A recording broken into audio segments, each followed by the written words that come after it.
Halo teman-teman investor, selamat datang kembali di channel ini, tempat kita membahas saham, secara jujur, logis, dan berbasis data, bukan sekadar rumor. Di video kali ini, kita akan membahas salah satu saham tambang, yang sedang ramai dibicarakan pasar, yaitu Harum, kode emiten dari PT Harum Energi Terbuka. Katalisatornya jelas, karena Harum berencana melakukan buyback saham hingga 335 miliar rupiah. Pertanyaannya, apakah buyback ini benar-benar sinyal positif? Atau hanya sekadar kosmetik harga saham? Dan yang paling penting, apakah Harum masih layak dikoleksi sebagai investasi? Mari kita bahas pelan-pelan, lengkap, dan objektif. 1. Ada berita penting tentang buyback saham sebesar 335 rupiah miliar.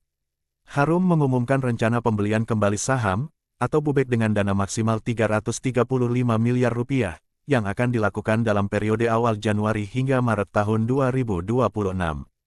Jumlah saham yang akan dibeli kembali sekitar 328 juta lembar.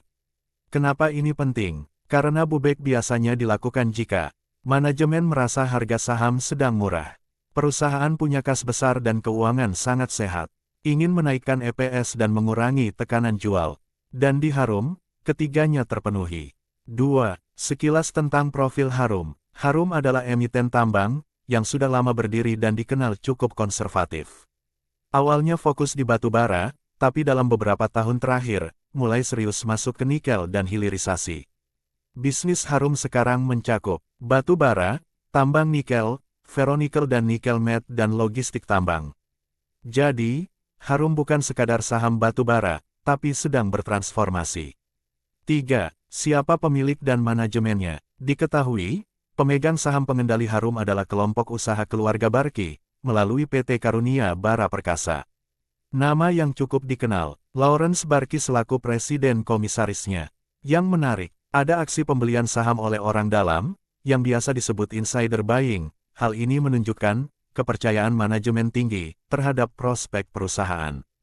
Manajemen Harum dikenal tidak agresif berutang, fokus jaga kas dan lebih mementingkan kesinambungan bisnis daripada ekspansi ugal-ugalan. 4. Fundamental Harum dikenal jujur apa adanya. Sekarang kita masuk ke data penting. Harga saham Harum saat ini ada di kisaran Rp1.000 hingga Rp1.100, dengan market cap sekitar 14 triliun rupiah. Dan beberapa rasio utamanya sebagai berikut. PBV sekitar 0,4 sampai 0,5 kali ini murah.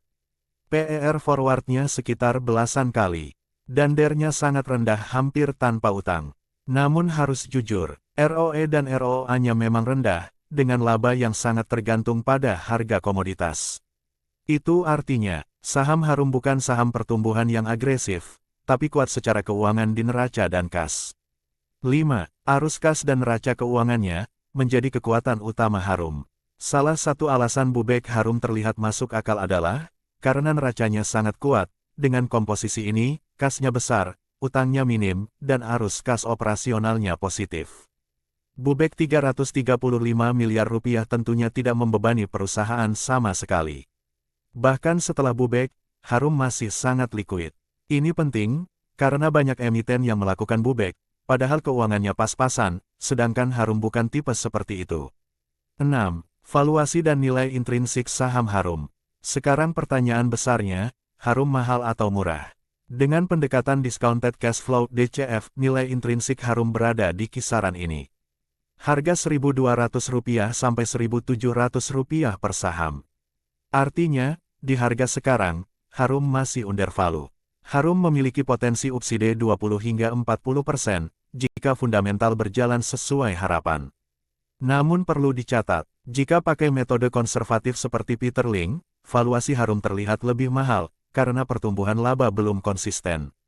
Kesimpulannya, Harum menarik untuk value investor, bukan untuk spekulan. Cepat. 7. Kenapa Harum masuk ke nikel itu penting? Ini poin krusial yang sering dilewatkan pasar. Harum sadar bahwa batu bara akan menghadapi tekanan jangka panjang. Karena itu, mereka masuk ke tambang nikel, ferronikel, nikel matte, rantai EV baterai. Kalau proyek nikel ini berhasil, Harum punya sumber pertumbuhan baru. Valuasi bisa berubah total, dan risiko ketergantungan batu bara berkurang. Masalahnya, Pasar belum sepenuhnya menghargai bisnis nikel Harum. 8. Analisa teknikal singkat. Ini buat yang perlu saja. Secara teknikal, area support kuat, antara 1000 sampai 1050.